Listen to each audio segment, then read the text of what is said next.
बच्चों, जीवन में हमारे सामने चाहे कितनी भी विपरीत परिस्थितियां क्यों न हो या समस्याएं क्यों ना आ जाएं, लेकिन हमें पूरे संयम व दृढ़ विश्वास के साथ आगे बढ़ते ही रहना है। बच्चों, हमें अपने विचारों व कार्यों से दुनिया में ऊंचा स्थान पाने का निरंतर प्रयास करते रहना चाहिए। बच्चों, आइए इसी भावना से लिखी गई एक ऐसी ही कविता का आज हम वाचन करते हैं और उसमें बताए गए संदेश को समझते हैं। बच्चों, इस कविता में व्यक्ति को अपने जीवन में ऊंचा उठने के लिए प्रेरित किया गया है। इस कविता का शीर्षक है इतने ऊंचे उठो और इस कविता के कवि हैं द्वारिका प्रसाद माहेश्वरी जी। बच्चों, आइए इस सुंदर कविता का हम वाचन करते हैं और इसमें बताए गए संदेश को समझते हैं। इतने ऊंचे उठो कि जितना उठा गगन है। बच्चों, इस कविता में कवि ने हमें गगन अर्थात आकाश से सीखने की बात कही गई है और हमें उस ऊंचाई तक जाने के लिए कहा गया है कि जितना गगन अर्थात जितना आकाश है। कवि आगे की पंक्तियों में कह रहा है कि देखो इस सारी दुनिया को एक दृष्टि से, सिंचित करो धरा समता की भाव वृष्टि से, जाति भेद की धर्म वेश की, काले गोरे रंग द्वेष की, ज्वालाओं से जलते जग में इतना शीतल बहो कि जितना मलय पवन है। बच्चों, कवि ने हमसे अपेक्षा की है कि हम गगन के समान, आकाश के समान ऊंचे उठे और देखें इस दुनिया को एक दृष्टि से। हमारी निगाह में कोई भी किसी प्रकार का भेदभाव नहीं होना चाहिए, चाहे जाति भेद का हो, चाहे धर्म वेश का हो, चाहे काले गोरे रंग का द्वेष हो। ये तरह तरह की जो ज्वालाएं हैं, आग है के रूप के समान जो ये हमारी दुनिया में फैली हुई हैं, बुराइयां जो फैली हुई हैं, इनके मध्य हमको शीतल पवन, मलय पवन के समान बहना है। चंदन की हवा के समान, मलय पवन अर्थात शीतल चंदन के हवा के समान बहना है और इस सारी दुनिया को एक दृष्टि से देखना है और जिसमें किसी प्रकार का भेदभाव न हो। आगे की पंक्तियों में नए हाथ से वर्तमान का रूप संवारो। देखिए बच्चों, इन पंक्तियों में कवि ने हमें नई दृष्टि से, नए उत्साह से, नई ऊर्जा से काम करने के लिए प्रेरित किया गया है। नए हाथ से वर्तमान का रूप संवारो। बच्चों को, युवा पीढ़ी को प्रेरित किया है कवि ने कि नए हाथ से वर्तमान का रूप संवारो। जो हमारा वर्तमान है, जो आज है, आज का जो समय है, उसको हम नए सिरे से फिर से संवारें। नई तूलिका से चित्रों के रंग उभारो और इस नए जीवन में नया रंग भरो। नई तूलिका से अर्थात, तूलिका अर्थात ब्रश या कूची को कहते हैं। तो हमें अपने जीवन में नया रंग भरना है, नए तरह का उत्साह उसमें फिर से जगाना है।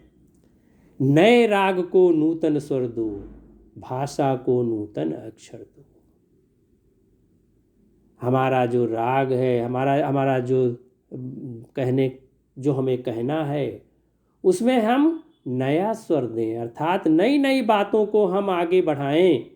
और भाषा को नूतन अक्षर दो, और अपनी बात को, अपनी भाषा को हम नए अक्षर दें, नया रूप दें। युग की नई मूर्ति रचना में इतने मौलिक बनो कि जितना स्वयं सृजन है।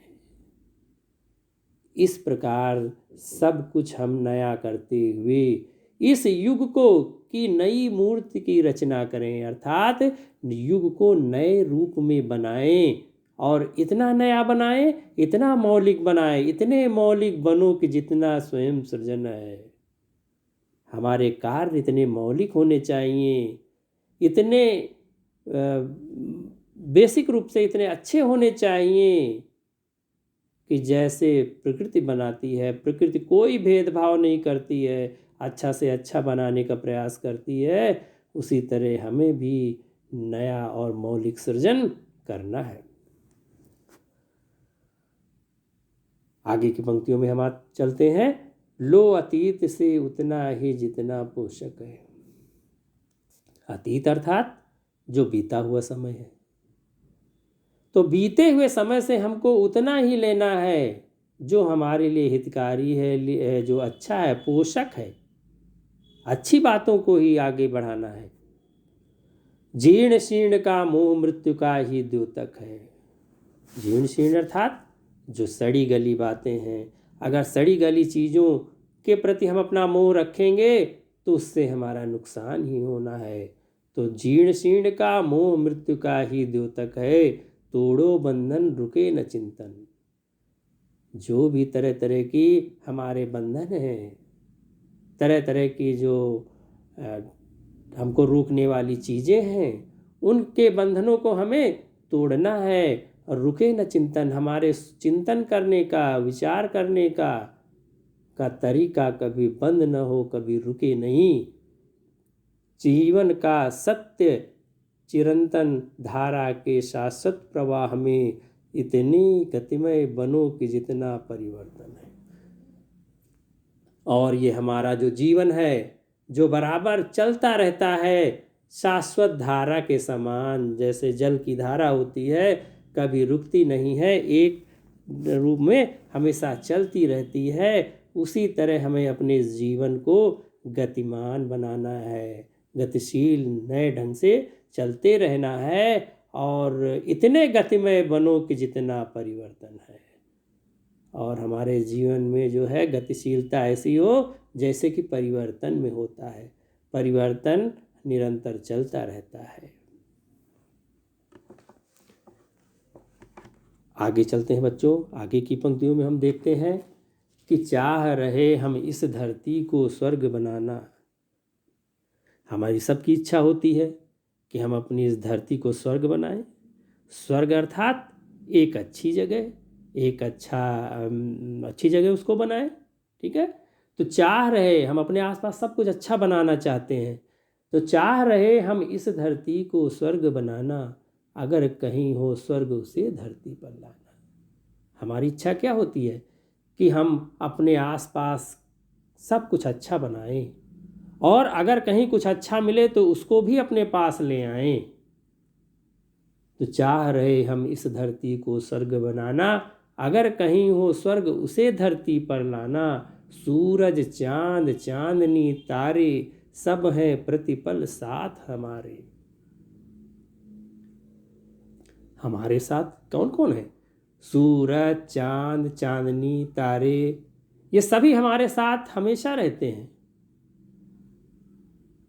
और दो कुरूप को रूप सलोना, इतने सुंदर बनो कि जितना आकर्षण है। सब कुछ तो प्रकृति ने हमको दिया है,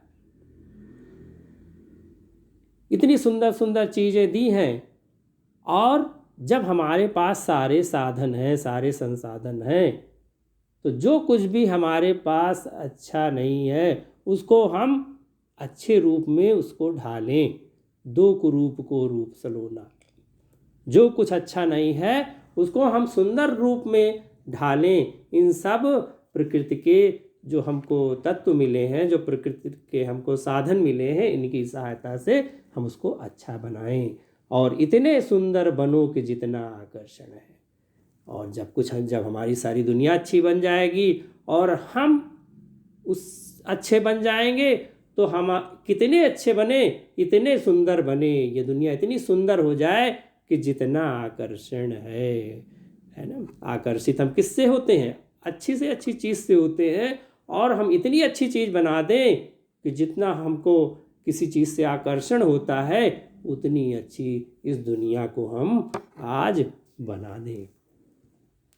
तो बच्चों, इस प्रकार इस कविता के माध्यम से हमें ये सीख मिलती है कि हमें हमेशा महत्वाकांक्षी होना चाहिए और जीवन में निरंतर कुछ अच्छा करने का प्रयास करना चाहिए।